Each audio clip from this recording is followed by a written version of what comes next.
Welcome to Sunshine Art and Drawing. Today I'm going to be showing you a tutorial on how to make your very own scratch paper. You probably see this paper everywhere online. Let's get started. First things first, take yourself a sheet of thick card or watercolor paper that can stand up to having a lot of paint on it and cover it completely in oil pastels. I have tested this with crayons, like Crayola crayons, that sort of thing. It will work, but the colour underneath won't be as striking or as bright. So I do recommend getting yourself some oil pastels. These ones that I'm using here, I found at like a cheap store for about $2 or $3, and you can find them quite cheaply. Even Crayola makes oil pastels.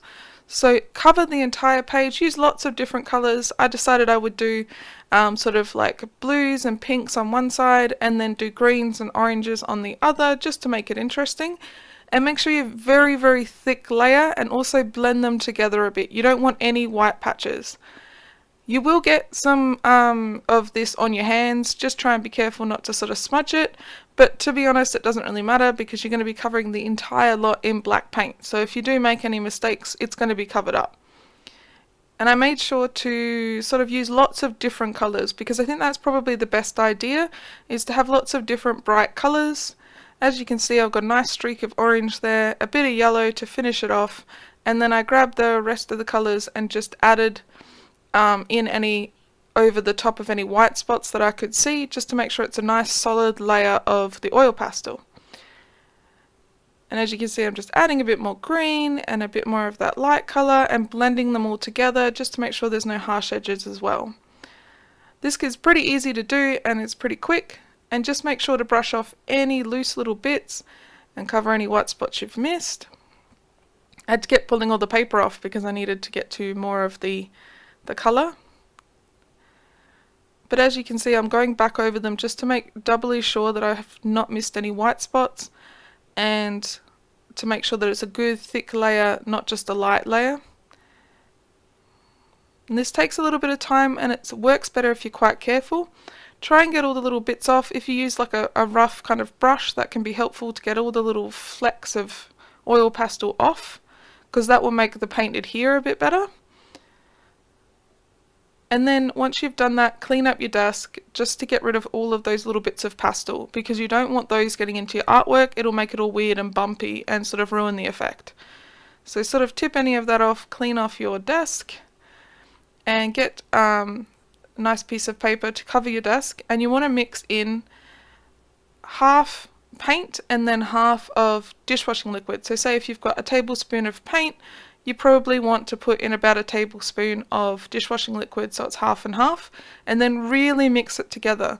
You want to make sure that you've really mixed it to the point where the paint is almost a little bit foamy, and then you want to put a good thick layer of paint over the top of your artwork, trying to paint in one direction. If you go back and forth and crisscross, you'll end up with weird streaks all through your artwork, which can look a little bit weird when you go for scratching as well. You will get paint on your fingers. This is a little bit of a messy job, but that's why I kind of put the paper down on my desk, just so I don't get any paint on my desk. And I did find that the paint made the paper sort of stick to this backing paper that I have. So I'd recommend as soon as you get the paint on, peel it off of your piece of paper or newspaper and pop it aside to dry. It's going to take a while to dry. Mine took overnight, so I definitely recommend to give it a really good time to dry and put a good thick layer of paint. As you can see I'm doing here, I keep adding a bit more and dotting it around a bit just to be able to spread a good thick layer so it's even. And the whole point of it is that you're going to be scratching off this layer. So if it's quite thick, you'll get more defined lines. If you make it very thin, the paint will sort of chip a little bit and you won't get your nice defined lines that you get with a nice thick layer. And I tested this a few times with a few different pieces of card, and this seems to be the best method that I've found. Just use your brush to kind of remove any excess from the edges. Once you've completed the painting, pop it to the side to dry. It's probably going to take overnight to dry, so pop it somewhere where it's not going to get touched, and clear off your desk and clean off any paint that has gone a bit astray like I have there, and give your hands a good wash. And once it is completely dry, you should end up with a piece like this. You can test it just by doing a quick little sort of doodle in the corner, and it seemed to work really well. So I'm going to grab some stencils and things like that, and I'm going to give it a good try and see how we go.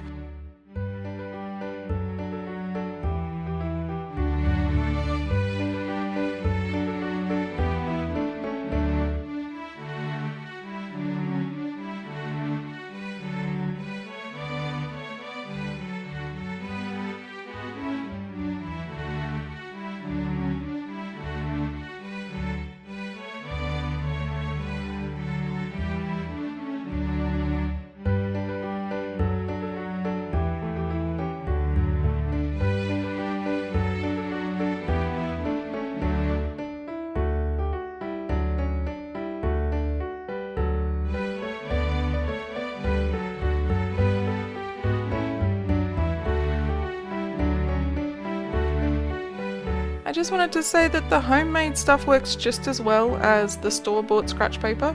You can get just as detailed, it looks really cute, you can add all of the designs that you want to, and it turns out just as well, and it's permanent. It doesn't scratch off or rub off after you've done it unless you use something sharp. Now here I'm just going to be scratching off all of the coating off of a purchased piece of scratch paper, and then I'm going to be replacing the coating with my own homemade scratch paper paint and seeing if that makes any difference. So now that I've taken all of the coating off, I've painted it back over, and as you can see, there is no difference. It works just as well, and you can do just as cool designs. So I reckon you'd probably have just as good design if you've used up a piece of paper and you want to give it another go. I hope you enjoyed this video. Thanks so much for watching. Have a sunshiny day.